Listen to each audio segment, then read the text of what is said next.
അസ്സലാമു അലൈക്കും വറഹ്മത്തുള്ളാഹി. അൽഹംദുലില്ലാ വസ്സലാത്തു വസ്സലാമു അലാ റസൂലില്ലാ വഅലാ ആലിഹി വസ്വഹ്ബിഹി അജ്മഈൻ. അമ്മാ ബഅദ്. വേദിയിലുള്ള ബഹുമാന്യനായ അധ്യക്ഷൻ, ഈ മഹത്തായ സമ്മേളനം ഉദ്ഘാടനം ചെയ്ത വിസ്ഡം ഇസ്ലാമിക് ഓർഗനൈസേഷൻ്റെ സംസ്ഥാന പ്രസിഡന്റ് PN അബ്ദുൽ ലത്തീഫ് മദനി, ഇവിടെ മുഖ്യ പ്രഭാഷണം നിർവഹിച്ച നമ്മുടെ പണ്ഡിത സഭയുടെ പ്രസിഡന്റ് കൂടിയായ കുഞ്ഞു മുഹമ്മദ് മദനി പറപ്പൂർ, വേദിയിലുള്ള മറ്റു സംഘടനാ സാരഥികളെ, ഇവിടെ എത്തിച്ചേർന്നിരിക്കുന്ന സഹോദരീ സഹോദരങ്ങളെ, സുഹൃത്തുക്കളെ, അള്ളാഹുവിൻ്റെ അതിമഹത്തായ അനുഗ്രഹത്താൽ ഈ സമ്മേളനം അതിൻ്റെ ലക്ഷ്യം നേടിക്കൊണ്ട് മുന്നോട്ട് ഗമിക്കുകയാണ്. അൽഹംദുലില്ലാ. വളരെ വലിയ സന്തോഷത്തോടു കൂടിയാണ് ഞാൻ നിങ്ങളെ അഭിമുഖീകരിക്കുന്നത്. എല്ലാവരും ഇവിടെ സൂചിപ്പിച്ചതുപോലെ ഇത് 5ാമത്തെ ഫാമിലി കോൺഫറൻസാണ്. 5ാമത്തേത് എന്ന് പറഞ്ഞുകൂടാ. ഇതേ സമയത്ത് തന്നെ നമ്മുടെ ദക്ഷിണ കേരളത്തിൽ ഇടുക്കി ജില്ലയുടെ ഫാമിലി കോൺഫറൻസ് തൊടുപുഴയിൽ വെച്ചുകൊണ്ട് ഇതേ സമയത്ത് നടന്നുകൊണ്ടിരിക്കുകയാണ്. അപ്പോൾ ഇന്നത്തോടുകൂടി 6 ജില്ലകളിൽ ഈ കോൺഫറൻസ് അൽഹംദുലില്ലാ പൂർത്തിയാവുകയാണ്. അടുത്ത ആഴ്ച വയനാട്ടിലാണ് അടുത്ത ഞായറാഴ്ച ഫാമിലി കോൺഫറൻസ് നടക്കുന്നത്. അതിൻ്റെ തൊട്ടടുത്ത ആഴ്ച തൃശ്ശൂരിലും പിന്നീട് മറ്റു ജില്ലകളിലും ഇൻഷാ അല്ലാഹ് നടക്കാനിരിക്കണം. ഓരോ ഫാമിലി കോൺഫറൻസ് കഴിയുമ്പോഴും ഇതിൻ്റെ തുടക്കം നിലമ്പൂരിൽ നിന്നാണ്. അത് കണ്ടപ്പോൾ അവിടെയാണ് ധാരാളം ആളുകൾ എത്തിയിട്ടുള്ളത് എന്ന് തോന്നി. പിന്നീട് കണ്ണൂരിലെത്തിയപ്പോൾ ആ കാഴ്ചപ്പാട് മാറ്റേണ്ടി വന്നു. പാലക്കാട് ചെന്നപ്പോൾ ആകെ കൺഫ്യൂഷനായി. പിന്നീട് ഈ കഴിഞ്ഞ പയ്യോളിയും കടന്ന് ഇവിടെ എത്തുമ്പോൾ നേരത്തെ ഇവിടെ സംസാരിച്ചു പോയ നമ്മുടെ ഒരു അതിഥി എന്നോട് ചോദിച്ചു, നിങ്ങളുടെ മലപ്പുറം ജില്ലയുടെ പരിപാടി ആയതുകൊണ്ട് ഇതാണല്ലേ നിങ്ങളുടെ വലിയ പരിപാടി എന്ന് ചോദിച്ചു.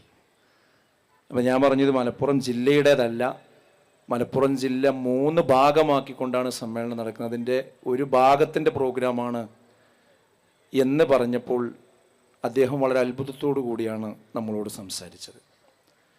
എന്തുകൊണ്ടാണ് ഇത്രയും അധികം ആളുകൾ ഈ വിളി കേട്ടുകൊണ്ട് ഇവിടെ വരികയും ഇവിടെ നടക്കുന്ന പ്രഭാഷണങ്ങൾ ശ്രദ്ധയോടുകൂടി കേൾക്കുകയും ചെയ്യുന്നത് എന്നതിൻ്റെ ഉത്തരം നേരത്തെ താജുദ്ദീൻ സ്വലാഹി അദ്ദേഹത്തിൻ്റെ വിഷയാവതരണത്തിൽ ഇപ്പോൾ നമ്മൾ അഭിമുഖീകരിച്ചു കൊണ്ടിരിക്കുന്ന പ്രശ്നങ്ങൾ കേട്ടപ്പോൾ എല്ലാവർക്കും മനസ്സിലായിട്ടുണ്ടാവും. ഇതെല്ലാവരും അനുഭവിച്ചു കൊണ്ടിരിക്കുന്ന കാര്യമാണ്. ചില ഉമ്മമാരെങ്കിലും നമ്മുടെ മക്കളുടെ ചില അനുഭവങ്ങൾ കാണുമ്പോൾ ഇത്തരം ഒരു സാഹചര്യത്തിലുള്ളത് കൊണ്ടാണ് അവരതൊക്കെ കാണിക്കുന്നത് എന്ന് ഇപ്പോൾ നിങ്ങൾ തിരിച്ചറിയുന്നുണ്ടാവും. അപ്പോൾ ഇതൊക്കെ പറഞ്ഞു പോവുകയല്ല, ഇതിനൊരു പരിഹാരം വേണം എന്ന നിലക്ക് തന്നെയാണ് നമ്മൾ ഈ പ്രോഗ്രാം സംഘടിപ്പിച്ചിട്ടുള്ളത്. അതുകൊണ്ട് എനിക്ക് ഈ മഹാസമ്മേളനത്തിൽ പങ്കെടുക്കുന്ന എല്ലാവരോടും പറയാനുള്ളത്, ഈ രംഗത്ത് നമ്മുടെ ശക്തമായ ഇടപെടലുകൾ ഉണ്ടാവണം. ഉണ്ടായാൽ അതിന് ഫലമുണ്ടാകും. ഈ കഴിഞ്ഞ കാലയളവിൽ ടീൻ സ്പേസുകളിലൂടെയും ജനകീയ വിചാരണകളിലൂടെയും എല്ലാം ഈ ജെൻഡർ ന്യൂട്രൽ വ്യവസ്ഥിതിക്കെതിരിൽ അതിശക്തമായ ഒരു പോരാട്ടം തന്നെ നമ്മൾ കേരളത്തിൽ തുറന്നുവിടുകയുണ്ടായി. അതിന് ഫലം കണ്ടുകൊണ്ടിരിക്കുന്നുണ്ട്. ഇതിന് പല ക്യാമ്പസുകളിലും ആദ്യഘട്ടത്തിൽ നേതൃത്വം കൊടുത്തിരുന്ന വിദ്യാർത്ഥി സംഘടനകൾ ഇന്ന് ക്യാമ്പസുകളിൽ ഒറ്റപ്പെട്ടുകൊണ്ടിരിക്കുന്നുണ്ട്. നേരത്തെ ഫാറൂഖ് കോളേജിലൊരു വിവാദമുണ്ടായത് നിങ്ങൾക്കറിയാം. ഇവിടെ ക്ലിപ്പ് കേൾപ്പിച്ച ആ സിനിമാ സംവിധായകനെ ക്ഷണിച്ചപ്പോൾ ഞങ്ങളുടെ കോളേജിലേക്ക് വരേണ്ടതില്ല എന്ന് പറഞ്ഞത് അവിടുത്തെ അധ്യാപകരല്ല, അവിടെയുള്ള വിദ്യാർത്ഥി യൂണിയൻ ഔദ്യോഗികമായി പറയുകയാണ് ചെയ്തത്. അത് വലിയൊരു സ്റ്റെപ്പാണ് ആ വിഷയത്തിലുള്ളത്. അഥവാ വിദ്യാർത്ഥികൾ ഇത് തിരിച്ചറിയാൻ തുടങ്ങിയിരിക്കുന്നു, യു-ടേൺ എടുക്കാൻ തുടങ്ങിയിരിക്കുന്നു. ആദ്യമൊക്കെ ഈ LGBTQ ആക്ടിവിസത്തെക്കുറിച്ചും ഇവിടെ പറഞ്ഞ സ്വതന്ത്ര ചിന്തകളെക്കുറിച്ചുമൊക്കെ പങ്കുവെക്കുമ്പോൾ പല ആളുകളും അതെന്തോ ഒരു വലിയ പുരോഗമനമാണ്, അതിൻ്റെ കൂടെ നിൽക്കേണ്ടതാണ് എന്നൊക്കെയാണ് വിചാരിച്ചിരുന്നത്. എന്നാൽ ഇന്നൊക്കെ കാര്യങ്ങൾ മനസ്സിലായപ്പോൾ പലരും ഇതിൻ്റെ അപകടം തിരിച്ചറിഞ്ഞ് തിരിച്ചു വന്നുകൊണ്ടിരിക്കുന്നുണ്ട്. അതുകൊണ്ട് എനിക്ക് നിങ്ങളോട് പറയാനുള്ളത്, നമ്മുടെ ജനപ്രതിനിധികളാണ് നിയമസഭയിലും പാർലമെൻറ്റിലുമൊക്കെ നിയമനിർമ്മാണങ്ങൾ ഉണ്ടാകുമ്പോൾ ഇതിന് അനുകൂലമായ നിയമങ്ങൾ നിർമ്മാണത്തിന് അരുനിന്നു കൊടുക്കുന്നത്. അതുകൊണ്ട് അത്തരം ആളുകൾ നമ്മുടെയൊക്കെ വീടുകളിലൊക്കെ വരുമ്പോൾ അവരോട് നന്നായി നമ്മൾ സംസാരിക്കണം.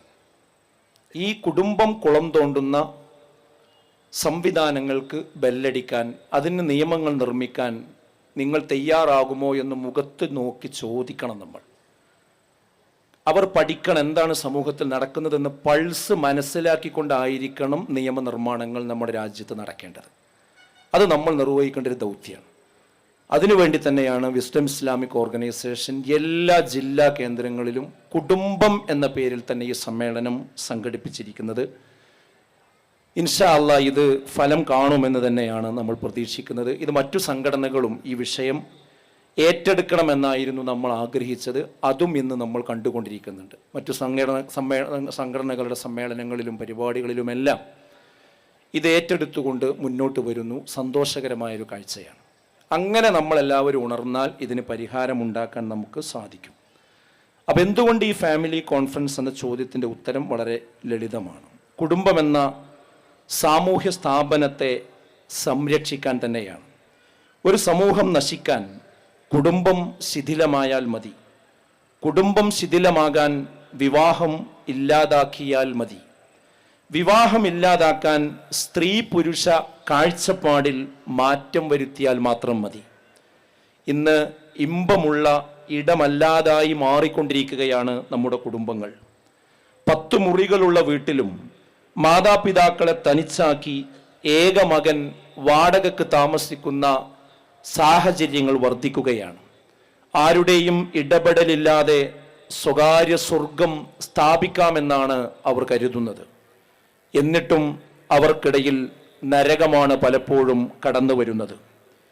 എൻ്റെ ജീവിതം എനിക്ക് ആസ്വദിക്കാനുള്ളതാണ് എന്നാണ് പുതിയ തിയറി. ത്യാഗത്തിൽ അധിഷ്ഠിതമായിരുന്ന കുടുംബ ബന്ധങ്ങൾ പണാധിപത്യത്തിൻ്റെ പളപളപ്പിൽ മയങ്ങി വീണുകൊണ്ടിരിക്കുകയാണ്. ആർഭാടങ്ങളുടെ കൂട്ടിക്കിഴക്കലിൽ കുടുംബങ്ങളെ കമ്പോള രാജാക്കന്മാരിന്ന് നിയന്ത്രിച്ചു കൊണ്ടിരിക്കുന്നുണ്ട്. അതിരില്ലാത്ത ആകാശം പോലെ ആർഭാടമോഹങ്ങൾ ഇന്ന് വളർന്നുകൊണ്ടിരിക്കുന്നു. കടത്തിൻ്റെ കുഴിയിൽ സ്വയം ഇറങ്ങി കയറി വരാൻ പറ്റാത്തവരായി നമ്മുടെ ആളുകൾ മാറിക്കഴിഞ്ഞിരിക്കുന്നു.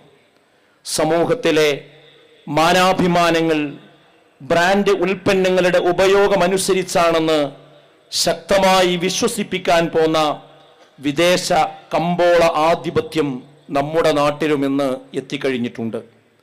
കുടുംബങ്ങളിൽ അസംതൃപ്തിയുടെ വിത്ത് വിതക്കാൻ കമ്പോളവൽക്കരണത്തിന് സാധ്യമായി കൊണ്ടിരിക്കുന്നു. ഭൗതികത ആത്മീയതയെ പുകച്ച് പുറത്തു ചാടിക്കുന്ന അവസ്ഥയാണ് ഇന്ന് നമ്മൾ കണ്ടുകൊണ്ടിരിക്കുന്നത്. കുടുംബം വെറും കല്ലും മണ്ണും സിമന്റും കമ്പികളും കൊണ്ട് രൂപം നൽകിയ വെറുമൊരു കൂടായി മാറിക്കൊണ്ടിരിക്കുകയാണ്. ആത്മാവ് നഷ്ടപ്പെട്ട കല്ലറകളായി നമ്മുടെ കുടുംബങ്ങൾ ഈ രൂപത്തിൽ മുന്നോട്ട് പോവുകയാണെങ്കിൽ മാറുമെന്നത് തീർച്ചയാണ്. അതുകൊണ്ട് ഒരു യു ടേൺ എടുക്കുക എന്നത് വളരെ അനിവാര്യമാണ്. അതുതന്നെയാണ് ഇൻഷാ അല്ലാഹ് എൻ്റെ ഈ സംസാരത്തിലൂടെയും ഇതിനു ശേഷം വരുന്ന ബഹുമാന്യനായ സിറാജുൽ ഇസ്ലാം ബാലുശ്ശേരിയുടെ സംസാരത്തിലൂടെയും നിങ്ങൾക്ക് നൽകാനുള്ളത്. നമ്മുടെ കുടുംബത്തിൻ്റെ വിഷയത്തിൽ എല്ലാവരുടെ കാഴ്ചപ്പാടിലും ഒരു മാറ്റം വേണ്ടതുണ്ട്. എങ്കിലേ ഈ പ്രശ്നങ്ങൾക്ക് നമുക്ക് പരിഹാരം കണ്ടെത്താൻ കഴിയുകയുള്ളൂ. ഞാനത് വളരെ ലളിതമായി ചുരുക്കി പറഞ്ഞു പോകാനാണ് ആഗ്രഹിക്കുന്നത്. ഇവിടെയുള്ള എല്ലാ ആളുകളും, വാപ്പയും ഉമ്മയും കുടുംബവും എല്ലാവരും പൊതുവായി ശ്രദ്ധിക്കേണ്ട ചില കാര്യങ്ങൾ ഞാൻ ചുരുക്കി പറയാം. അതിലൊന്ന്, ഈ നടക്കുന്ന സംഭവങ്ങളൊന്നും യാദൃച്ഛികമായി സംഭവിക്കുന്നതല്ല, ഇതൊരു അജണ്ടയുടെ ഭാഗമാണ് എന്ന് നാം തിരിച്ചറിയുക എന്നുള്ളതാണ് ഒന്നാമത്തെ കാര്യം. പണ്ട് നിരീശ്വരവാദം നേരിട്ട് പറയുകയായിരുന്നു. ഇന്ന് ലിബറലിസത്തിൻ്റെ തോളിൽ കൈയിട്ടുകൊണ്ട് മെല്ലെ മതനിരാസത്തിലേക്ക് കൊണ്ടുപോകുന്ന അജണ്ടയാണ് ഇവിടെ നടന്നുകൊണ്ടിരിക്കുന്നത്. മറ്റൊന്ന്, മിശ്ര വിവാഹത്തിലൂടെ ഒരു മതരഹിത സമൂഹ നിർമ്മിതിക്കാണ് പലരും പരിശ്രമിച്ചു കൊണ്ടിരിക്കുന്നത്. അത് നിങ്ങൾക്ക് മനസ്സിലാവുമെന്ന് എനിക്കറിയില്ല. രണ്ടുപേര് വിവാഹം കഴിക്കുക, രണ്ട് മതത്തിൽപ്പെട്ടവർ വിവാഹം കഴിക്കുകയാണെങ്കിൽ ഇപ്പോൾ അവർക്ക് കൊടുക്കുന്ന നിർദ്ദേശം നിങ്ങൾ മതം മാറാൻ പാടില്ല എന്നുള്ളതാണ്.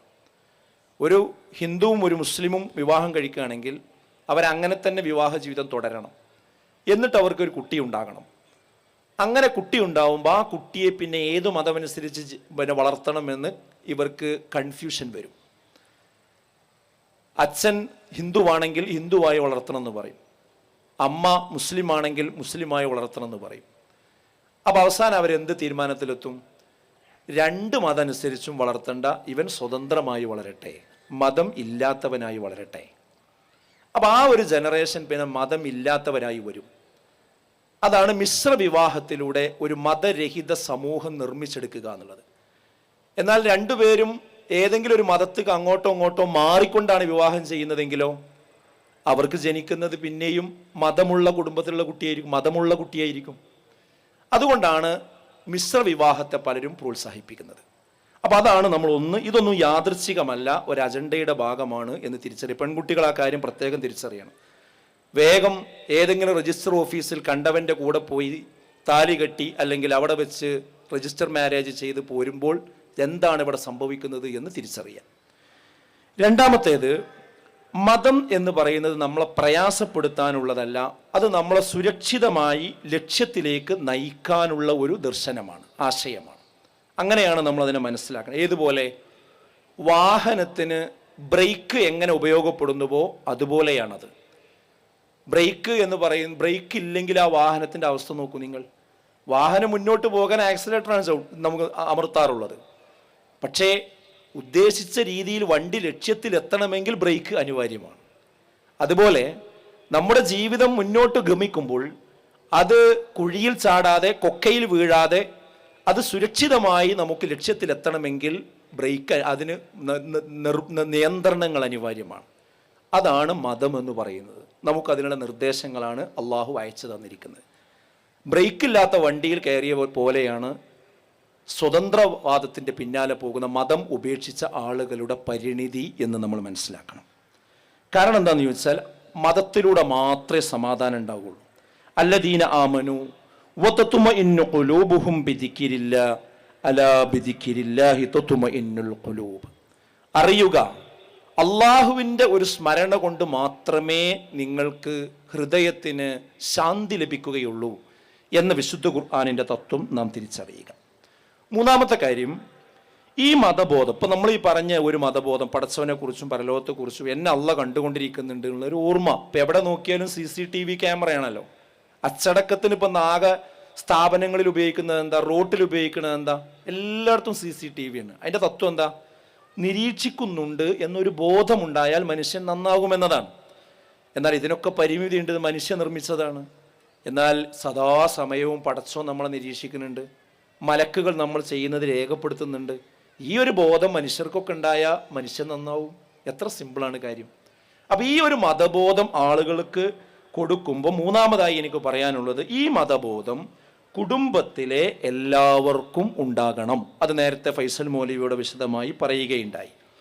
കാരണം ഇന്നൊരു വകുപ്പ് വിഭജനമാണ് പല വീടുകളിലും നടക്കുന്നത്. ഉമ്മ ഇങ്ങനെ മുറ്റടിച്ചുകൊണ്ടിരിക്കുകയാണെങ്കിൽ ഒരാളൊരു നോട്ടീസുമായിട്ട് ഒരു ഗാനമേള ഉണ്ട് എന്ന് പറഞ്ഞ് വന്നാൽ ഉമ്മ പറയും, മോനെ നിന്നെ കാണാൻ ഒരാൾ വന്നിട്ടുണ്ട് എന്ന് പറയും. അത് അവനുള്ളതാണ്.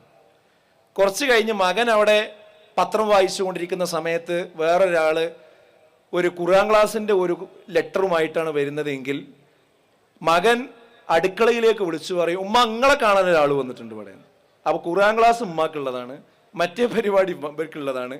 അങ്ങനെ വീട്ടിലെല്ലാവർക്കും ഓരോ പരിപാടിയാണ്. അങ്ങനെയല്ല, എല്ലാവർക്കും ഉള്ളത് മതം എല്ലാവർക്കും ഉണ്ടാകേണ്ടതാണ്. കാരണം ഭക്ഷണം പോലെയാണത്.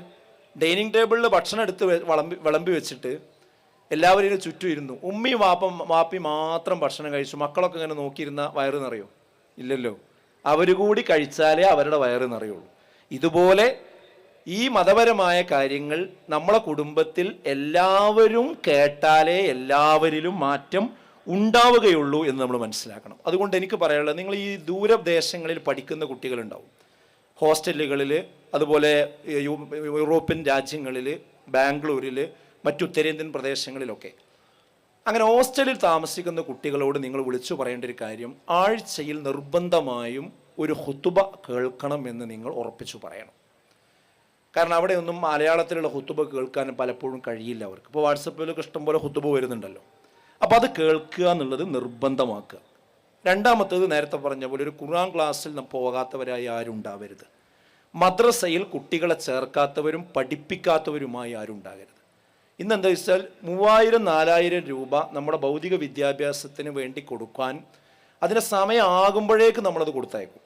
എന്നാൽ അതേ രക്ഷിതാവ് തന്നെ 200-300 രൂപ മദ്രസയിലേക്ക് ഫീസ് കൊടുക്കണമെന്ന് പറഞ്ഞാൽ എത്ര പ്രാവശ്യം ചോദിക്കണം അത് കിട്ടണമെങ്കിൽ? എന്തിനാ ഈ ഫാമിലി കോൺഫറൻസ് എന്നറിയോ? കുടുംബം പോണ പോക്ക് ഇങ്ങനെയാണ്. ഇതിനൊരു ബ്രേക്ക് ഇടണമെങ്കിൽ ഈ മതബോധം കൊണ്ടല്ലാതെ നടക്കൂല. അതുകൊണ്ട് മദ്രസയുടെ കാര്യം വളരെ ഗൗരവത്തിൽ നമ്മൾ പരിഗണിക്കണം. നാലാമത്തെ വിഷയം, കുടുംബത്തിലെ പ്രശ്നങ്ങൾക്ക് കാരണം മറ്റുള്ളവരാണെന്ന ചിന്ത നമ്മൾ ഒഴിവാക്കണം. പലപ്പോഴും അങ്ങനെയാണ്. കുടുംബത്തിൽ എന്തെങ്കിലും വിഷയം ഉണ്ടായാൽ വാപ്പ ഉമ്മാനെ കുറ്റം പറയും, ഉമ്മ മക്കളെ കുറ്റം പറയും, അങ്ങനെ അങ്ങോട്ടും ഇങ്ങോട്ടും പഴി പറഞ്ഞ് ആരെടുത്താ പ്രശ്നം എന്ന് മനസ്സിലാവില്ല. ഇവിടെ നമ്മൾ ചെയ്യേണ്ടത് ഓരോരുത്തരും ആത്മവിചിന്തനത്തിന് വിധേയമാവുക എന്നതാണ്. എൻ്റെ അടുത്ത് എന്തെങ്കിലും പ്രശ്നമുണ്ടോ എന്നാണ് ഈ കുടുംബ സമ്മേളനത്തിൽ വന്ന് ഓരോരുത്തരും ഇപ്പോൾ ചിന്തിക്കേണ്ടത്. അതിന് 1-2 സൂചനകൾ ഞാൻ പറയാം. നമുക്ക് വിലയിരുത്തണമെങ്കിൽ, നമ്മളെ വിലയിരുത്തണമെങ്കിൽ സൂചകം വേണമല്ലോ. കുടുംബം അടിമുടി കലക്കുന്ന ചില ദുശ്ശീലങ്ങളുണ്ട്. അത് കുടുംബത്തിൽ ആരെങ്കിലും ഒരാളുടെ അടുത്തുണ്ടായാൽ മതി, ആ കുടുംബത്തിനെ മൊത്തം ബാധിക്കും. അതിൽ പ്രധാനപ്പെട്ട വില്ലനാണ് ലഹരി എന്ന് പറയുന്നത്. ലഹരിയുടെ ഉപയോഗം ഒരു ചെറിയ അളവിൽ പോലും ഇല്ല എന്ന് ഉറപ്പുവരുത്താൻ ഇന്നത്തെ ഫാമിലി കോൺഫറൻസോട് കൂടി നമുക്ക് കഴിയണം. ചെറിയ അളവിൽ പോലും ഇല്ല എന്ന് ഉറപ്പുവരുത്തണം. ചില ആൾക്കാർ ന്യായം പറയാറുള്ളത് എന്താണെന്ന് വെച്ചാൽ, ഞാൻ അങ്ങനെയൊന്നും ഉപയോഗിക്കാറില്ല, അത് ടൂറ് പോകുമ്പോൾ കമ്പനി കൂടുമ്പോൾ കുറച്ചൊക്കെ കഴിക്കും, അത്രയേ ഉള്ളൂ, അല്ലെങ്കിൽ ഉപയോഗിക്കും, ഇങ്ങനെ വേറൊന്നുമില്ല. പിന്നെ ഒരു പരസ്യ പ്രസ്താവനയാണ്, ഞാനൊന്നും അതിനൊരിക്കലും അഡിക്റ്റ് ആവില്ല. കോളേജിലൊരു കുട്ടി തമാശ പറഞ്ഞതെന്താ വെച്ചാൽ, അവൻ പറയണെന്ത്, മദ്യത്തിന് അടിമയാവുമെന്ന് വെറുതെ പറയാണ്. കാരണം എന്താ, ഞാൻ ഏകദേശം ഇപ്പോൾ 8 വർഷമായി സ്ഥിരമായിട്ട് ഉപയോഗിക്കണം, ഇതുവരെ ഞാൻ അതിന് അഡിക്റ്റ് ആയിട്ടില്ല. അപ്പോൾ എന്താണ് ഈ അഡിക്ഷൻ തന്നെ അവനറിയില്ല. ഈ രൂപത്തിലാണെന്ത് ഇപ്പം ചില ആളുകളുടെ മനോഭാവം. പിന്നെ കുറച്ചല്ലേ എന്നാ, എന്താ റസൂലുള്ളാഹി പറഞ്ഞത്, മാ അസ്കറ കസീറുഹു ഫഖലീലുഹു ഹറാം. കുറച്ച് കൂടുതൽ ഉപയോഗിച്ചാൽ മത്താകുന്നതൊക്കെ കുറച്ച് ഉപയോഗിച്ചാലും അത് ഹറാമാണ്. അപ്പോൾ തുള്ളിയല്ലേ എന്ന് പറഞ്ഞ് ഒരിക്കലും ഒരു മുസ്ലിമിന് പാടില്ല. എല്ലാ ഫിത്നയും അതിലൂടെ വരിക. അൽ ഖംറു ഉമ്മുൽ ഖബായിസ് എന്നാണ്. അത് തിന്മയുടെ മാതാവാണ് എന്നാണ്. മാത്രമല്ല, ഈ ദുനിയാവിൽ മാത്രമല്ല, പരലോകത്തോ ത്വീനത്തുൽ ഖബാലിൽ നിന്നാണ് അവരെ കുടിപ്പിക്കപ്പെടുക. എന്താ ത്വീനത്തുൽ ഖബാൽ എന്ന് ചോദിച്ചപ്പോൾ പറഞ്ഞത് എന്താ, ഓറഖു അഹ്ലിന്നാർ ഔ ഉസാറത്തു അഹ്ലിന്നാർ. നരകക്കാരുടെ ആ ചോരയും ചെലവും, ചുട്ടുപൊള്ളുന്ന ആ ചോരയും ചൊല, അതിൽ നിന്ന് ഒലിച്ചു വരുന്ന ദ്രാവകമാണ് ത്വീനത്തുൽ ഖബാൽ. അതാണ് മദ്യപാനികൾക്ക് നാളെ നരകത്തിൽ കുടിക്കാൻ കൊടുക്കുന്ന ദ്രാവകം എന്നാണ്. അതുകൊണ്ട് സഹോദരങ്ങളെ, ഈ ഹാൻസ്, പാൻപരാഗ്, സമാനമായ സാധനങ്ങൾ ഇപ്പം അവിടെ നിന്നൊക്കെ വിട്ട് സിന്തറ്റിക് ലഹരിയുടെ സകലമാന സംവിധാനങ്ങളുടെയും കരാളഹസ്തങ്ങളിൽ നമ്മുടെ കുട്ടികൾ പെട്ടിരിക്കുന്നു. ഹൈസ്കൂളിൻ്റെ തൊട്ടടുക്കൽ പോലും ഇതിൻ്റെ വിപണനങ്ങൾ അതിശീഘ്രം നടന്നുകൊണ്ടിരിക്കുന്നു. അതുകൊണ്ട് നല്ല ധാരണ വേണം. ഈ വൈകുന്നേരമുള്ള ടർഫുകളിലേക്കൊക്കെ കുട്ടികൾ പോകുന്ന പരിപാടി ഉണ്ടല്ലോ, ഞാൻ കളിക്കാൻ പോകണ്ടെന്നല്ല പറയുന്നത്. രാത്രി 11 മണിക്കും 12 മണിക്കും ശേഷം നമ്മൾ അങ്ങനെ കാശും കൊടുത്ത് കുട്ടികളെ സ്വതന്ത്രമായി വിട്ടാൽ, ആ പ്രായക്കാർ മാത്രം ഒത്തുകൂടുന്ന രാത്രികളിൽ അവിടെ നിന്നാണ് ഇത്തരം ദുശ്ശീലങ്ങളൊക്കെ കുട്ടികൾക്ക് കിട്ടുന്നത്. അതുകൊണ്ട് നന്നായി നമ്മൾ ആ കാര്യങ്ങൾ ശ്രദ്ധിക്കണം. ഈ അടുത്തെൻ്റെ ഒരു സുഹൃത്ത് പറഞ്ഞത്, മദ്യം കഴിച്ച് അതിനടിമയായി, എന്നാൽ ആ വിവരം കണ്ട് പുറത്തൊക്കെ അറിയുന്നില്ല. പിന്നെ അയാൾ അറിയാൻ തുടങ്ങി, ഭയങ്കര മാനക്കേട് വന്നു. അവസാനം കുറേ സൈക്കോളജിസ്റ്റിനെയൊക്കെ കണ്ടിട്ട് ഒന്നൊരു മാറ്റം കിട്ടുന്നില്ല. അവസാനം അയാൾ ആത്മഹത്യ ചെയ്തു എന്നാണ്. കാരണം വലിയ മാന്യനാണ്. പക്ഷെ ഇതിന് അഡിക്റ്റ് ആയതോടുകൂടി പിന്നെ ഓഫീസിൽ മര്യാദക്ക് നിൽക്കാൻ കഴിയണില്ല, കുടുംബത്തിൽ മാനമര്യാദക്ക് കൈകാര്യം ചെയ്യാൻ പറ്റുന്നില്ല. അപ്പോൾ ആ മാനക്കേട് കൊണ്ട് പിന്നെ അവസാനം ആത്മഹത്യ ചെയ്തു. അതുകൊണ്ട് അതിലേക്ക് കാല് വെച്ച ആരെങ്കിലും ഉണ്ടെങ്കിൽ, ഈ ശബ്ദം കേൾക്കുന്ന പരിധിയിലുണ്ടെങ്കിൽ ഉറപ്പിക്കുക, ഇന്നത്തോടു കൂടി അത് അവസാനിപ്പിച്ചോളൂ, നാളേക്ക് വെക്കാൻ പാടില്ല. മറ്റൊന്ന്, ലഹരിയിൽ ലൈംഗികമായ വൈകൃതങ്ങളാണ്. ഇതും നമ്മളെ കുടുംബം കലക്കുന്ന സംഗതിയാണ്.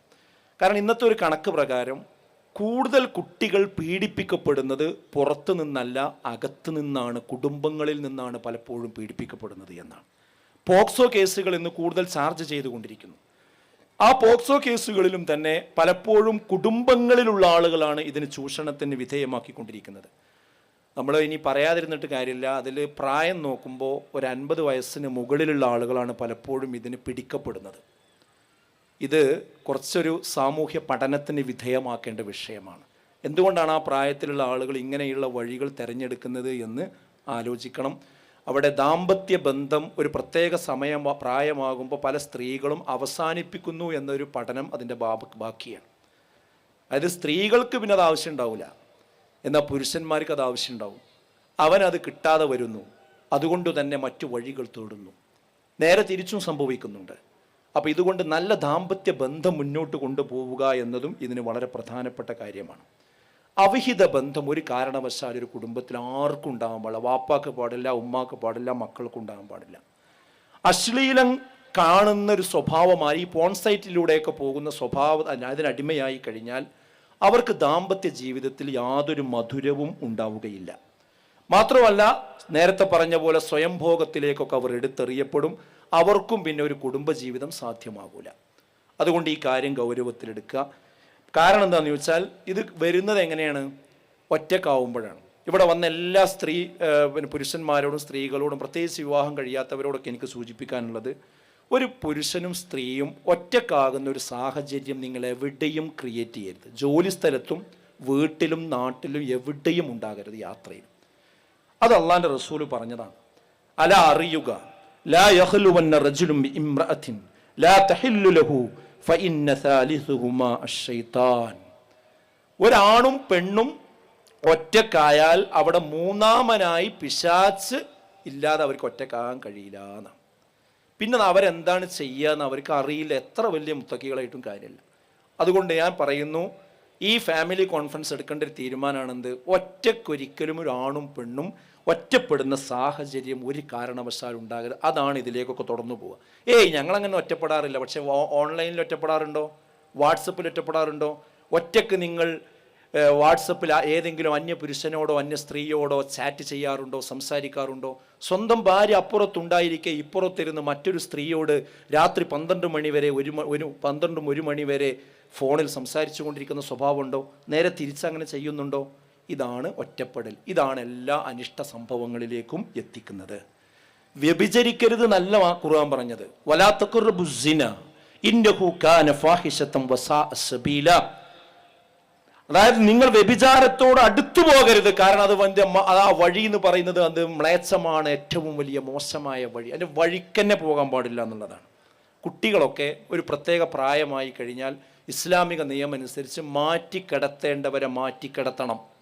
ആ ഉമ്മമാർ പ്രത്യേകം ശ്രദ്ധിക്കുക. ഇപ്പോഴും +1 പഠിക്കുന്ന, ഡിഗ്രിക്ക് പഠിക്കുന്ന, അല്ലെങ്കിൽ 10ാം ക്ലാസ് പഠിക്കുന്ന കുട്ടികളെ വരെ ഒന്നിച്ച് കിടത്തി ഉറക്കുന്ന സമീപനമുള്ള പല വീടുകളുമുണ്ട്.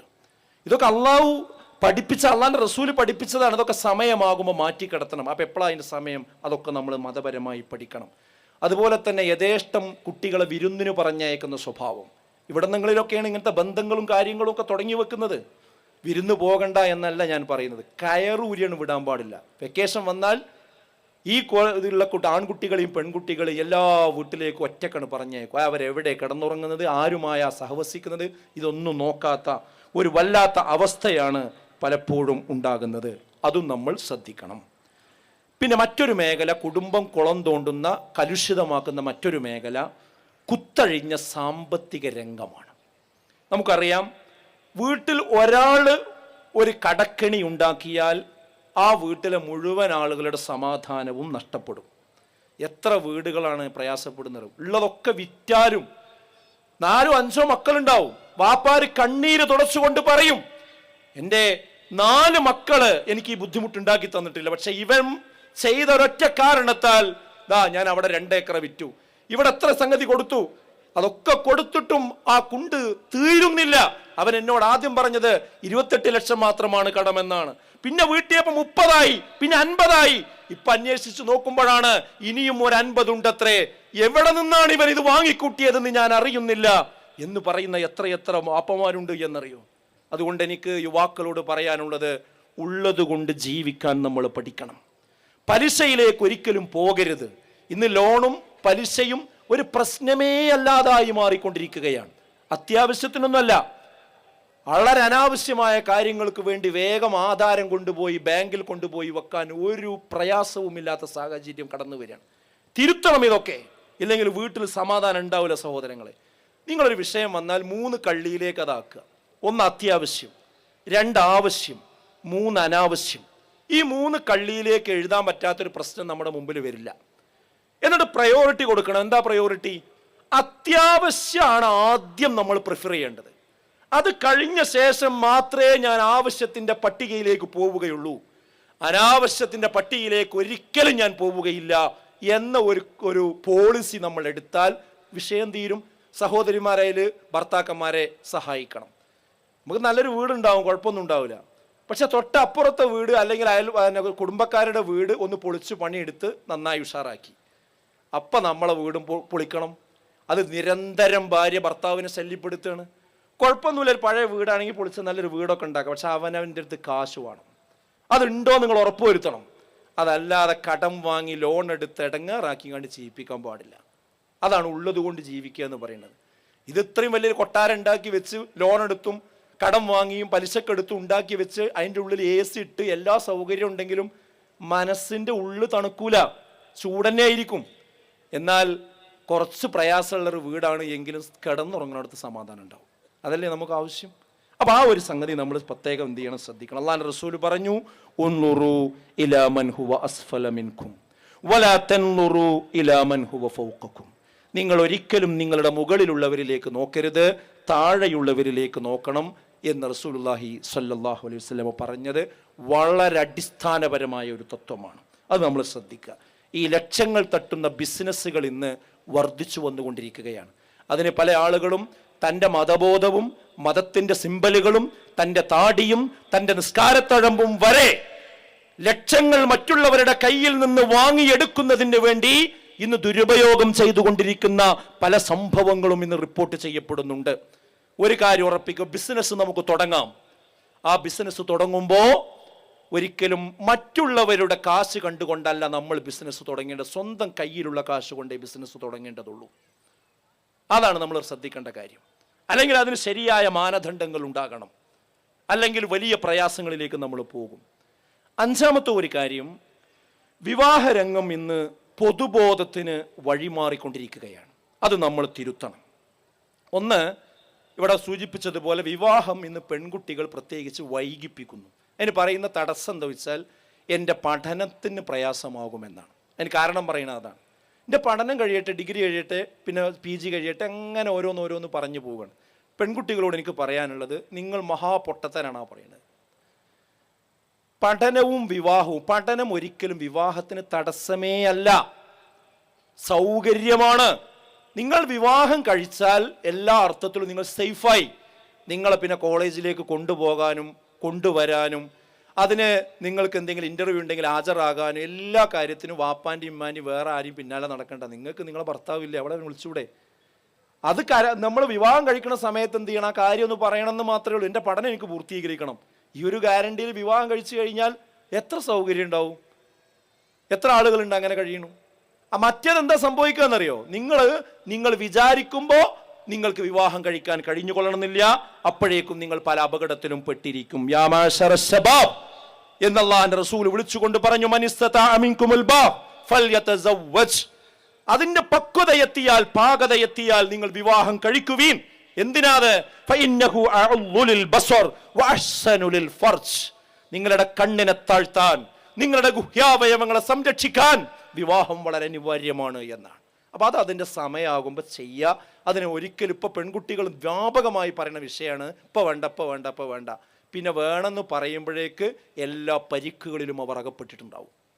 ഈ വാപ്പാക്കും ഉമ്മാക്കും എത്ര തീ തിന്നുന്ന അവസ്ഥയായിരിക്കും വീട്ടിൽ നിന്ന് പോയി കഴിഞ്ഞാൽ. അപ്പോൾ അത് ശ്രദ്ധിക്കുക. പിന്നെ വിവാഹരംഗത്തോ കുറച്ച് കഴിഞ്ഞാൽ നേരത്തെ പറഞ്ഞ ആ ലെസ്ബിയൻ ചിന്ത ഇന്ന് പെൺകുട്ടികൾക്കിടയിൽ വർദ്ധിച്ചു വരുന്നുണ്ട്. മലപ്പുറം ജില്ലയിൽ നിന്നാണ് പർദ്ദയിട്ട കുട്ടികളാണ് ഞങ്ങൾ ഒന്നിച്ച് താമസിക്കുകയാണെന്ന് 2 പെൺകുട്ടികൾ തീരുമാനിച്ചത്. ഹൈക്കോടതി വരെ കേസിന് പോയിട്ട് രക്ഷിതാക്കൾക്ക് വിട്ടുകൊടുത്തില്ല. ഹൈക്കോടതി അവർക്ക് അനുകൂലമായി വിധിച്ചു. ഇതൊരു സംഭവമല്ല, ഒന്നിലധികം സംഭവങ്ങൾ റിപ്പോർട്ട് ചെയ്തിട്ടുണ്ട്. ഇപ്പോൾ സാമൂഹ്യ രംഗത്ത്, മനഃശാസ്ത്ര രംഗത്തൊക്കെ പ്രവർത്തിക്കുന്ന, കൗൺസിലിംഗ് രംഗത്ത് പ്രവർത്തിക്കുന്ന ആളുകൾ പറയുന്നത്, ഹയർ സെക്കൻഡറിയിൽ അധ്യാപകർ പറയുന്നത്, പെൺകുട്ടികളിൽ ഈ ചിന്ത ഇന്ന് വർദ്ധിച്ചുകൊണ്ടിരിക്കും. എനിക്കൊരാണുമായി സഹകരിക്കാൻ കഴിയില്ല, എനിക്കൊരു പെണ്ണുമായിട്ട് ജീവിക്കാനാണ് ഇഷ്ടം. ഇത് ലൂത്ത് അലൈഹി സ്വലാത്തു വസ്സലാമയുടെ കാലത്ത് ഒരു ജനതയെ നശിപ്പിക്കാൻ കാരണമായ വലിയ കുറ്റമാണ് ഈ സ്വവർഗരതി, സ്വവർഗഭോഗം എന്നത് അറിയാത്തൊരവസ്ഥ. അതൊക്കെ നിസ്സാരമായി കാണുന്നൊരു സാഹചര്യം. അതുകൊണ്ട് പെൺകുട്ടികൾ ആ കാര്യം ശ്രദ്ധിക്കുക. അതുപോലെ തന്നെ നിക്കാഹിനെ നോക്കുകുത്തിയാക്കുന്ന ഒരു സ്വഭാവം ഇന്ന് കടന്നു വന്നിട്ടുണ്ട്. എന്തിനാ നിക്കാഹ്? അതിൻ്റെ മുമ്പ് എൻഗേജ്മെൻറ്റ് എന്ന് പറഞ്ഞൊരു വലിയ പരിപാടി നടത്തും. അതന്നെ ഒരു കല്യാണത്തിൻ്റെ ചിലവുണ്ട്. ഇപ്പോൾ മുട്ടായി കൊടുക്കൽ കഴിഞ്ഞ് അതിന് തന്നെ കുറേ കാശ് ചിലവഴിച്ച് അതൊക്കെ കഴിഞ്ഞ് വന്നിട്ട് പിന്നെ ഒരു എൻഗേജ്മെൻറ്റ്. അന്ന് നിക്കാഹ് കഴിഞ്ഞതുപോലെയാണ് പിന്നെ അവിടെ നടക്കുന്ന പരിപാടികളൊക്കെ. ഒരു ഫോട്ടോഗ്രാഫറെയും വിളിച്ച് റോട്ടിലേക്ക് ഇറങ്ങി പുഴയോരത്തിലേക്ക് പോയി അവിടെ അവൻ പറയുന്നത് പോലെയൊക്കെ ചേർന്ന് നിന്ന് 2 പേരും പരസ്പരം കിസ് ചെയ്ത് എന്തൊക്കെയോ ചെയ്യിപ്പിക്കുക. ഈ സിനിമയിലും റീലിലും കാണുന്നതൊക്കെ ചെയ്യിപ്പിക്കുക. ആരെയും ചെയ്യിപ്പിക്കണത്? നിക്കാഹ് പോലും കഴിയാത്ത ഒരു പെൺകുട്ടിയെ. എന്നിട്ട് അത് റെക്കോർഡ് ചെയ്ത് സ്റ്റാറ്റസ് ആക്കുക, സേവ് ദ ഡേറ്റ് എന്ന് അതിൻ്റെ അടിയിൽ കൊടുക്കുകയും ചെയ്യാം. അതാണ് ഞാൻ പൊതുതലത്തിൽ പലതും നടക്കും. ഇതൊരു മുസ്ലിമിന് പറ്റുമോ? ഇത് മുസ്ലിമീങ്ങളിലേക്ക് വർദ്ധിച്ചു വന്നുകൊണ്ടിരിക്കുകയാണ്. അതുകൊണ്ട് ശ്രദ്ധിക്കുക. വിവാഹ ദിവസം അന്ന് നമ്മൾ നടത്തുന്ന ഒരു പ്രാർത്ഥന ഉണ്ട്. ആ പ്രാർത്ഥനയ്ക്ക് വിപരീതമായ ഒരു കാര്യം ഒന്നും നടക്കാൻ പാടില്ല. ബാറക്കല്ലാഹു ലക്കുമാ വ ബാറക അലൈക്കുമാ വ ജമഅ ബൈനകുമാ ഫീ ഖൈർ എന്ന് നമ്മൾ പ്രാർത്ഥിക്കണല്ലേ. ബർക്കത്ത് തരണേ, ബർക്കത്ത് തരണേ എന്നാണ് നമ്മൾ പ്രാർത്ഥിക്കുന്നത്. പക്ഷെ ആ ബർക്കത്ത് ഇറങ്ങാൻ തടസ്സമാകുന്ന എല്ലാ പണിയും അവിടെ നടക്കും. എന്ന് കോസ്മെറ്റിക്സിൻ്റെ അകമ്പടി ഇല്ലാത്ത വിവാഹങ്ങൾ വളരെ കുറവാണ്. ബ്യൂട്ടി പാർലറുകളിൽ നേരത്തെ പുതുവെണ്ണിനെ മാത്രമാണ് കൊണ്ടുപോയിരുന്നതെങ്കിൽ ഇന്ന് ആ വീട്ടിലെ ഉമ്മയെ അടക്കം കൊണ്ടുപോയി മാറ്റിയൊരുക്കി. ഞാനൊരു വിവാഹത്തിന് പോയിട്ട് അവരെ ഉമ്മാനെ ഒന്ന് കാണാൻ വേണ്ടി നോക്കിയിട്ട് എങ്ങനെയായാലും ഉമ്മാനെ തിരഞ്ഞാൽ കാണുന്നില്ല. ഞാൻ ആ ഉമ്മാൻ്റെ മുമ്പ് കൂടി അങ്ങോട്ടും ഇങ്ങോട്ടും നടക്കുന്നുണ്ട്. പക്ഷേ ഉമ്മാൻ്റെ കോലം മാറിയിട്ടുണ്ട്. സാധാരണ കാണുന്ന മാതിരിയല്ല. അപ്പോഴാണ് ഇതാണ് ആ സ്ത്രീ എന്ന് മനസ്സിലാകുന്നത്. എന്താ അപ്പോൾ അതൊക്കെ കഥ? ഇതാണ് നമ്മുടെ നാട്ടിലിപ്പോൾ നടന്നത്. അപ്പോൾ അതൊക്കെ വിഷയമാണ്. അതുപോലെ തന്നെ സ്ത്രീധനം, അൽഹംദുലില്ലാഹ്, ഈ വടക്കൻ കേരളത്തിൽ ഒരു പരിധി വരെ അത് കുറഞ്ഞിട്ടുണ്ട്. അത് നമ്മുടെ ഒരു പടയോട്ടത്തിൻ്റെ ഫലമാണ്. പക്ഷെ തെക്കൻ കേരളത്തിൽ എന്താ അവസ്ഥ? ഇപ്പോൾ അടുത്ത് ഡോക്ടർ ഷഹന എന്ന് പറയുന്ന ഒരു വളരെ എഡ്യൂക്കേറ്റഡ് ആയ ഒരു സ്ത്രീ ആത്മഹത്യ ചെയ്തു. ഞാൻ ആ സംഭവം ഉണ്ടായപ്പോൾ അവിടെ നിന്ന് വിളിച്ചു നോക്കി, എന്താണ് ഇങ്ങനെ ചെയ്യാൻ കാരണം. അപ്പോൾ അവിടുത്തെ ആ നാട്ടിലെ നമ്മളെ പരിചയമുള്ള ആളുകൾ പറഞ്ഞത് കേട്ടപ്പോൾ വല്ലാത്ത അസ്വസ്ഥത വന്നുപോയി. അതായത് അവിടെ ആദ്യം വിവാഹത്തിന് വേണ്ടി തയ്യാറാവുമ്പോൾ പറ്റിയാൽ തന്നെ എന്ത് വേണം? സാധാരണ കുടുംബങ്ങളിൽ നിന്ന് പോലും 2 ലക്ഷം, 3 ലക്ഷം, 4 ലക്ഷം, ചില വീടുകൾ 5ഉം 10ഉം ലക്ഷം രൂപ ആദ്യം കൊടുക്കണത്രേ. അത് കഴിഞ്ഞാൽ പിന്നെ നിക്കാഹിൻ്റെ സമയമാകുമ്പോൾ, കല്യാണത്തിൻ്റെ ദിവസമാകുമ്പോൾ ഓഡിറ്റോറിയത്തിൻ്റെ മുമ്പിൽ ഏറ്റവും വില പിടിപ്പുള്ള ഒരു കാറ്, 4 രജിസ്ട്രേഷൻ്റെ വണ്ടി, അതിൻ്റെ പുറമെ 50 പവൻ, 100 പവൻ, 150, 200 അങ്ങനെ പവൻ സ്വർണം അതവിടെ റെഡിയാക്കണം. തമാശ അതല്ല. പിന്നെ പറയണെന്ത് അറിയോ? ഇതിൻ്റെയൊക്കെ പുറമെ സ്ത്രീധനവും വേണം. ഇതിൻ്റെയൊക്കെ പുറമെ അപ്പോൾ ഞാൻ ചോദിച്ചു, എന്താ ഇതിൻ്റെ പുറമെ സ്ത്രീധനം? പിന്നെന്താ? അത് പറമ്പാണ്, അതിൻ്റെ ആധാരം എഴുതിങ്ങാണ്ട് കൊടുക്കണം. അപ്പോൾ ഞാൻ അന്വേഷിച്ചു. അപ്പോൾ ഇവർക്ക് ഇനി ഇത് കുടുംബ സ്വത്ത് ഭാഗം വെക്കുന്ന സമയത്ത് കൊടുക്കുമെന്ന് ചോദിച്ചു. ഇനി അവർക്കൊന്നും കൊടുക്കാനില്ല, അതെല്ലാം തീർത്തു. അപ്പോൾ ഇസ്ലാമിൻ്റെ ശരീഅത്ത് വരെ അവിടെ അട്ടിമറിക്കപ്പെടുകയാണ്. അതായത് മരണശേഷമല്ലേ അനന്തര സ്വത്ത് ഉണ്ടാവുള്ളൂ വാപ്പാൻ്റെയും ഉമ്മാൻ്റെയും. മരിക്കണീൻ്റെ മുമ്പ് തന്നെ ഇതൊക്കെ തീർത്ത് കൊടുക്കുകയാണ്. എന്തൊക്കെയാണ് നാട്ടിൽ നടക്കുന്നത്? അപ്പോൾ അവിടെ അന്വേഷിച്ച് നോക്കുമ്പോൾ എന്താ വെച്ചാൽ, ഇതൊരു വീട്ടിൽ ഇത് നടന്നു കഴിഞ്ഞാൽ പിന്നെ ആ കുടുംബത്തിൽ അതിൻ്റെ തോതായി. പിന്നെ ആ കുടുംബത്തിൽ കല്യാണം നടക്കണമെങ്കിൽ ആ നിലവാരത്തിലേ നടക്കുള്ളൂ. അവരെ സുഹൃത്തുക്കൾ ആ നിലവാരത്തിൽ നടക്കുള്ളൂ. അങ്ങനെ ആ നാട്ടിൽ അങ്ങനെ അങ്ങോട്ട് രൂഢമൂലമായി മാറിയിട്ടുണ്ട് എന്നാണ്. പെട്ടെന്നൊന്നും ആ ചിന്താഗതി അവിടുന്ന് പിന്നെ ഒഴിവാക്കാൻ കഴിയാത്തൊരു സാഹചര്യം ആലോചിച്ച് നോക്കും നിങ്ങൾ. അതുകൊണ്ട് ഞാൻ പറയുന്നു, നമ്മളെ നാട്ടിലും പരസ്യമായിട്ടില്ല എന്നുള്ളൂ, രഹസ്യമായിട്ട് പല സൂചനകളും ഈ മഹറിനെ ഒരു ചൂണ്ടയായി സ്വീകരിക്കുന്ന രീതി ഇപ്പോഴും ഉണ്ട്. ഞങ്ങൾ സ്ത്രീധനൊന്നും വേണ്ട, നിങ്ങൾ എത്ര മഹർ കൊടുക്കുക എന്ന് ചോദിക്കും. ആ മഹറിൻ്റെ തോത് നോക്കിയിട്ട് കൊടുക്കുക. അല്ലെങ്കിൽ അനുജത്തിനെ കെട്ടിച്ചപ്പോൾ എത്രയും കൊടുത്ത് അല്ലേ, ഇങ്ങനെ വളഞ്ഞ് ഇൻറ്റേർണലായിട്ട് പറയാം. ഇതൊക്കെ അവസാനിപ്പിക്കണം. ഇതൊക്കെ ഈ കുടുംബ സമ്മേളനത്തിൽ നമ്മൾ എടുക്കേണ്ട തീരുമാനമാണ്.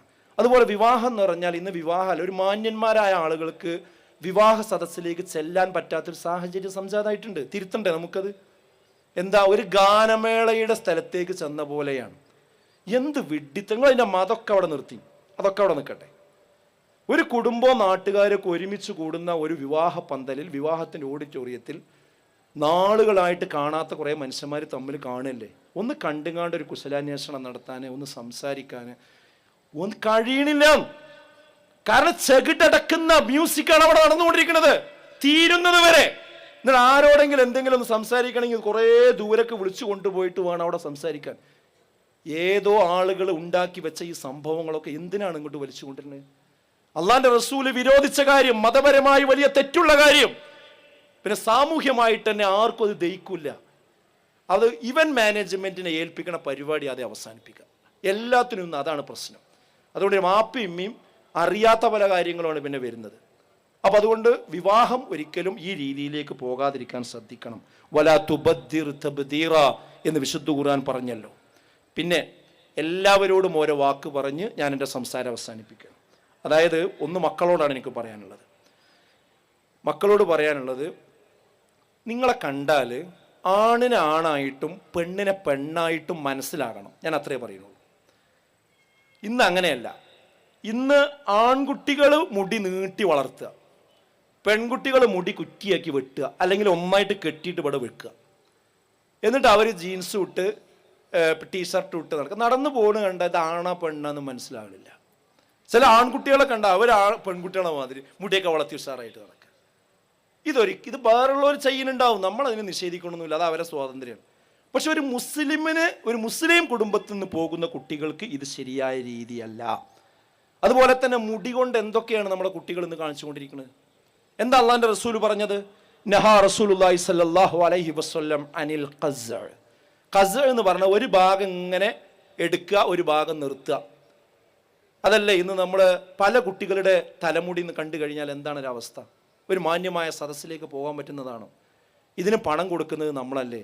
അതുകൊണ്ട് ബാർബർ ഷാപ്പിലേക്ക് പോകുമ്പോൾ തന്നെ ഈ വിഷയം പറയണം, ഇതൊക്കെ ശ്രദ്ധിക്കണം, ഇതൊക്കെ തിരുത്താനാണ് ഈ കുടുംബ സമ്മേളനം. അതുപോലെ തന്നെ ഈ വേഷം മാറുക എന്നുള്ളത് എന്താ അള്ളാന്റെ റസൂൽ പറഞ്ഞത്? ലഅന റസൂലുള്ളാഹി സ്വല്ലല്ലാഹു അലൈഹി വസല്ലം അർറജുല യൽബസു ലിബസത്തൽ മർഅ വൽ മർഅത തൽബസു ലിബസത്തർ റജുൽ. ആൺവേഷം കെട്ടുന്ന പെണ്ണിനെയും പെൺവേഷം കെട്ടുന്ന ആണിനെയും അള്ളാഹുവിന്റെ റസൂൽ ശപിച്ചിരിക്കുന്നു എന്നാണ്. ഈ ലെഗിൻസ് എന്ന് പറയുന്ന സാധനം എന്താ? ശരീരത്തിനോട് ഒട്ടിച്ചേർന്നിട്ടുന്ന പാൻസ് അല്ലേ? അതെന്തിനു സമാന? ഇപ്പോൾ ഒരാള് ഒരു ദിവസം കോളേജിലേക്ക് വരികയാണ്, എങ്ങനെ ഒരു പച്ച പെയിന്റ് അടിച്ചിട്ടാണ് വരുന്നത്. അപ്പം എന്താ ഈ ഒരു ഡ്രസ്സൊന്നും ഇടാത്തതെന്ന് വെച്ചാൽ അയാൾ പറഞ്ഞാൽ അതാ ഇട്ടിട്ടുണ്ട് എന്ന് പറഞ്ഞാൽ എങ്ങനെ ഉണ്ടാവും? പെയിന്റ് അടിച്ച പോലെയല്ലേ ഈ ലെഗിൻസ് എന്ന് പറയുന്ന വസ്ത്രം? ആരെയാണ് നമ്മൾ പൊട്ടന്മാരാക്കണത്? ഇതും ഇട്ട് നമ്മളെ കോളേജിലേക്ക് കുട്ടികൾ പോകുന്നു, സ്കൂളിലേക്ക് പോകുന്നു, മദ്രസയിൽ പോകുമ്പോൾ നന്നായി മറച്ച് തട്ടൊക്കെ ഇട്ട് ഉഷാറായിട്ട് പോകും.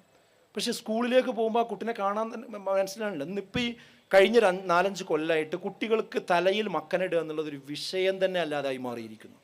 അതുകൊണ്ട് ഇവിടെ വന്ന കുട്ടികളോടാണ് എനിക്ക് പറയാനുള്ളത്, നിങ്ങളിത് വളരെ ഗൗരവപൂർവ്വം എടുക്കണം. ഒരിക്കലും തന്നെ അള്ളാൻ്റെ റസൂലിൻ്റെ ശാപം കിട്ടിക്കൊണ്ടുള്ള ഡ്രസ്സ് നമുക്ക് വേണ്ട.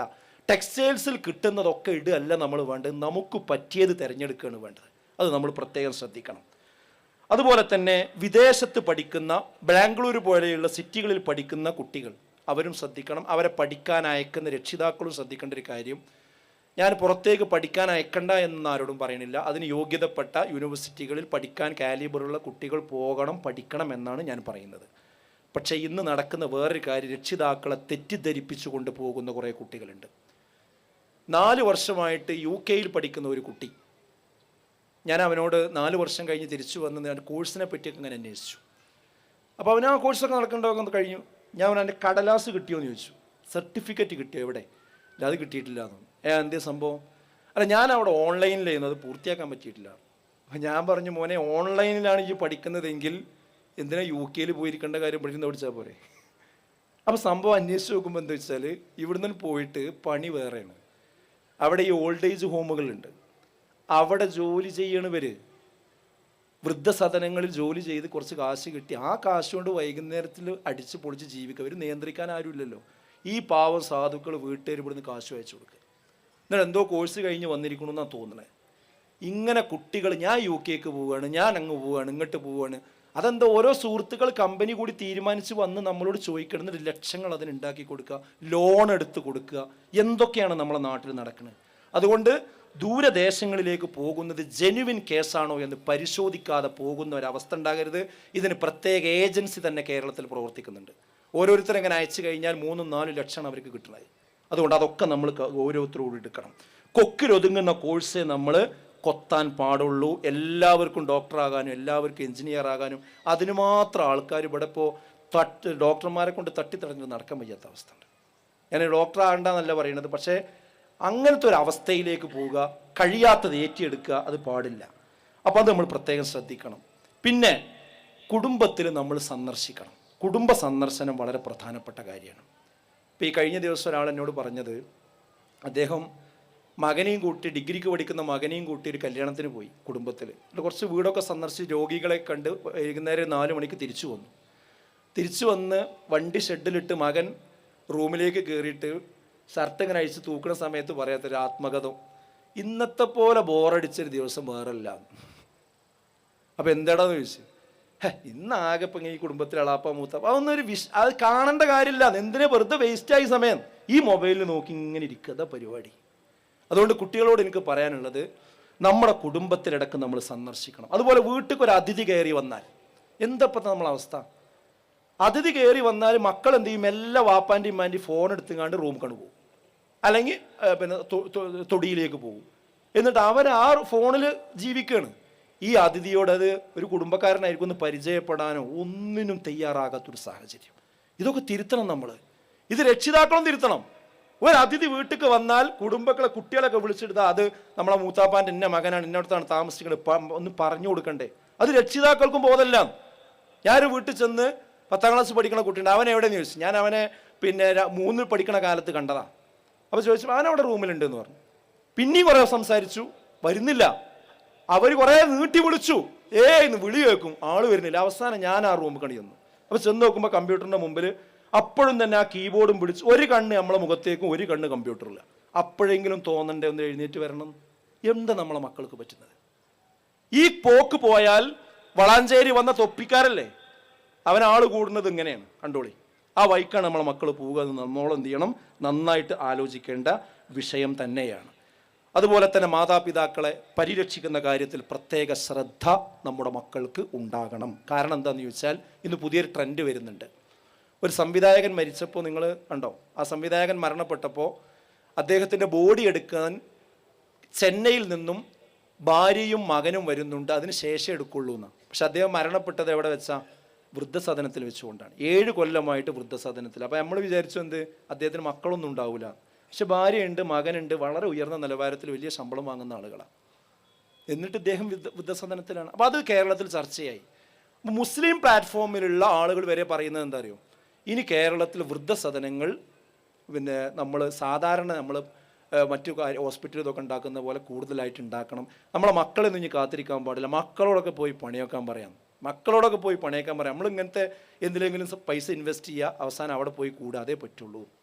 ആ അവസ്ഥയിലേക്ക് കേരളം വരണം എന്നാണ്. പുതിയ രീതിയാണിത്.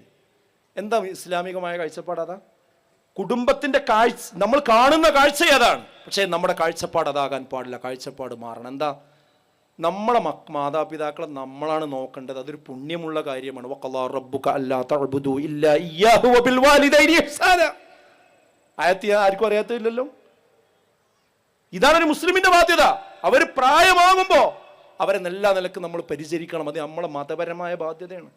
എന്നാൽ ഒരു മകന് ഒരു വാപ്പാക്ക് ഒരു മകനേ ഉള്ളൂ. ആ മകന് കുറച്ച് ശാരീരിക പ്രയാസങ്ങളുണ്ട്. വാപ്പാൻ എടുക്കാനും പൊന്തിക്കാനൊന്നും കഴിയണില്ല. വേണമെങ്കിൽ ഒരു നേഴ്സിനെ വിളിക്കാം, സൗകര്യത്തിന് വിളിക്കാം.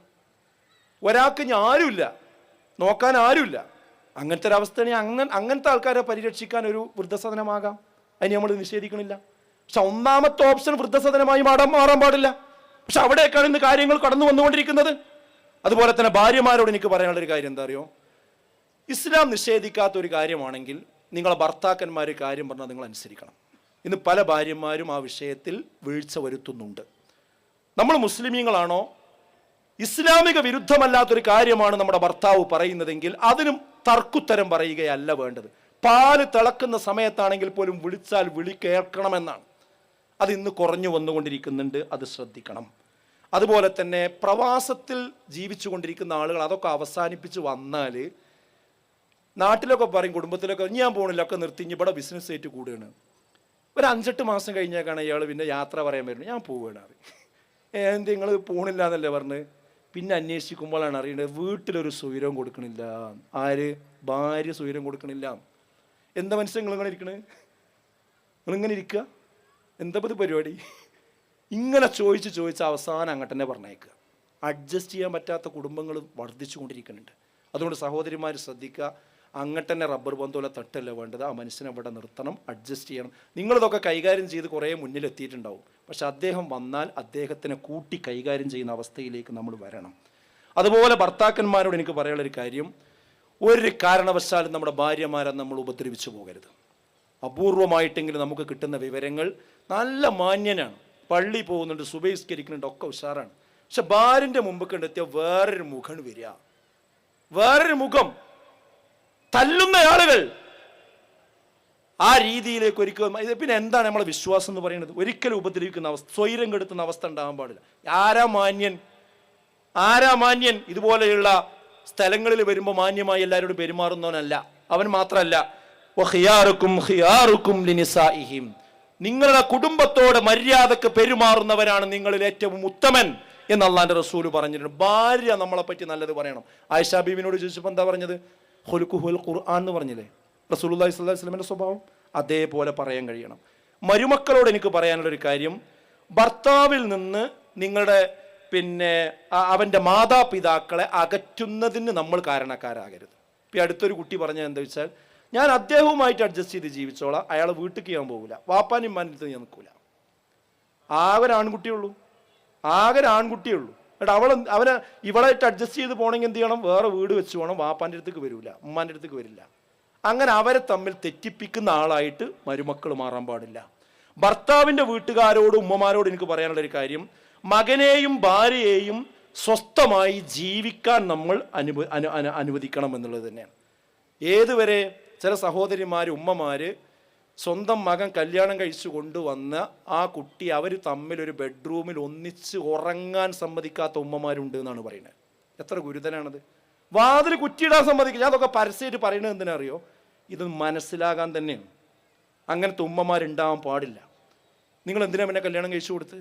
അവർക്കൊന്ന് മര്യാദക്ക് വാതിൽ കുറ്റിയിട്ട് കടന്നുറങ്ങാൻ സ്വൈരം കൊടുക്കാതെ രാത്രി 11 മണി വേണ്ടി അതിൻ്റെ ഉള്ളിലിരിക്കുക, അല്ലെങ്കിൽ സംസാരിക്കുക.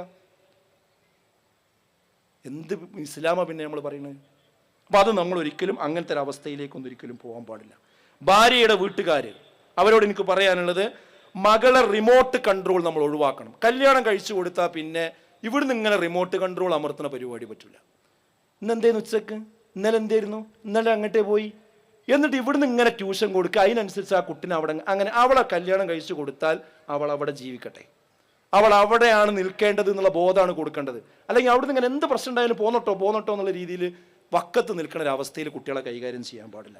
കുടുംബനാഥന്മാരോട് എനിക്ക് പറയാനുള്ളത്, നിങ്ങൾ എത്ര തിരക്കുള്ളവരാണെങ്കിലും മക്കളോടൊപ്പം സമയം ചെലവഴിക്കാൻ നിങ്ങൾ തയ്യാറാകണം. ഇല്ലെങ്കിൽ നമ്മളെ മക്കളെ നമുക്ക് കിട്ടൂല.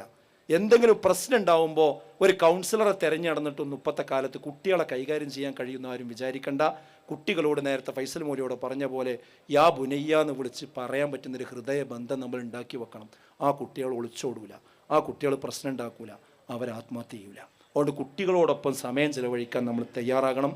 മൊബൈലിൻ്റെ ഉപയോഗം നമ്മൾ കുറക്കണം. വീട്ടിൽ നിന്ന് വാപ്പി ഉമ്മി മക്കളൊക്കെ ഒന്നിച്ചിരിക്കുന്ന സമയത്ത് മൊബൈലാണ് മാറ്റി വെക്കുക, എല്ലാവരും പരസ്പരം സംസാരിക്കുക. ആ ഒരു രീതിയിലേക്ക് നമ്മൾ വരണം. പിന്നെ മക്കളോട് സ്വത്തിൽ അനീതി കാണിക്കുന്ന ഒരവസ്ഥ നമുക്കുണ്ടാകും. ഈ കുടുംബ പ്രശ്നമൊക്കെ ഉണ്ടാകുന്നതിൻ്റെ അടിസ്ഥാനം എന്താ? സ്വത്ത് ഓഹരി വെക്കുന്ന സമയത്ത് ഏതെങ്കിലും ഒരു മകന് കുറച്ചേറെ അല്ലെങ്കിൽ ഒരു മകൾക്ക് കുറച്ചേറെ മറ്റേ ആൾക്ക് തീരെ കൊടുക്കാതിരിക്കും. അതോടുകൂടിയാണ് അവിടെ പ്രശ്നം തുടങ്ങുന്നത്. പിന്നെ അവിടെ വാപ്പാനെ ബഹുമാനിക്കണം, അമ്മാനെ ബഹുമാനിക്കണം എന്ന് പറഞ്ഞ് പ്രസംഗിക്കുന്നതുകൊണ്ട് വലിയ കാര്യം ഉണ്ടായിക്കൊള്ളുന്നില്ല. അതുകൊണ്ട് ഒരിക്കലും ആ കാര്യം, അതുപോലെ ഭിന്നശേഷിക്കാരായ മക്കളുള്ള രക്ഷിതാക്കൾ ശ്രദ്ധിക്കേണ്ട ഒരു കാര്യം, അവരോടൊരു നീരസത്തിൻ്റെ ഒരു സ്വരം ഒരിക്കലും ഉണ്ടാകരുത്.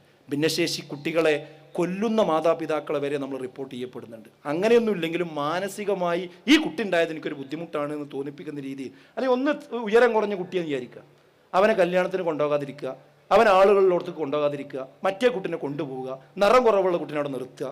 ഇതൊന്നും ഒരിക്കലും ഒരു മുസ്ലിമിന് ചെയ്യാൻ പറ്റുന്ന കാര്യങ്ങളല്ല. അതൊക്കെ നമ്മൾ പ്രത്യേകം എന്ത് ചെയ്യണം, ശ്രദ്ധിക്കണം. പിന്നെ അതോടൊപ്പം തന്നെ നമ്മൾ ദയ്യൂസുകളാകരുത്. എന്താ ദയ്യൂസ് എന്ന് പറഞ്ഞാൽ വീട്ടിലെല്ലാ പ്രശ്നത്തിനും നേതൃത്വം കൊടുക്കുന്ന കുടുംബനാഥനാണ് ദയ്യൂസ്.